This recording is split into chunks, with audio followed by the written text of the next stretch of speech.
Two stories. First one. Twice a year, as some of you who have been watching these videos may have noticed, I stop shaving. For the first 33 days while we are counting the Omer after Passover, and for the 3 weeks before Tisha B'Av. Earlier this year, I was traveling during those days after Passover, and I took out my ID and I handed it to the TSA agent in the airport security line, and she looked at me, looked at my ID, looked at me, looked at my ID, looked at me again, and at this point I started to worry, did I somehow get myself onto the no-fly list? And finally she smiled and she said, "I like the beard." And I was so flabbergasted, I had to collect myself before I could respond, and I said, "Thank you so much. You know, no one has ever told me that before." And I walked to the gate with a big smile on my face. Story number two.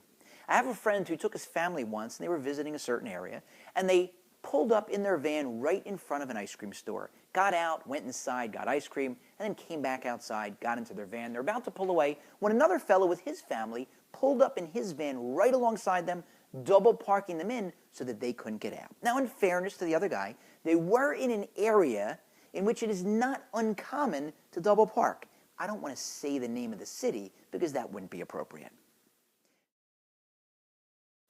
So my friend gets out of his car, walks around to the other fellow's vehicle and says, "Hey, excuse me, I can't get out because you've double parked me in, but I'm leaving. Just move back, let me out, and then you can take my spot." By this time, the other fellow has gotten out of his van and he says, "Take it easy. I'm just going into the ice cream store with my family. We'll be right out." So he goes into the ice cream store with his family, waits in the line, orders, gets his ice cream, finally comes back out, and then and only then lets my friend pull out from the spot. My friend said that it took all of his strength not to pound the guy into the pavement.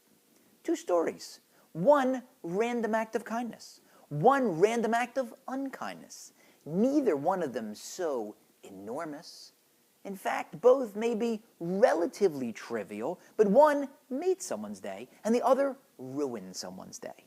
At the beginning of this week's Torah portion, the Torah uses a very strange word to describe the reward that we will get for observing the commandments. The word is Eikev.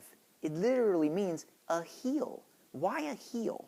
Rashi, the greatest of the biblical commentators, tells us that in this instance, the Torah is talking about those seemingly trivial moments, those commandments that we typically tread upon.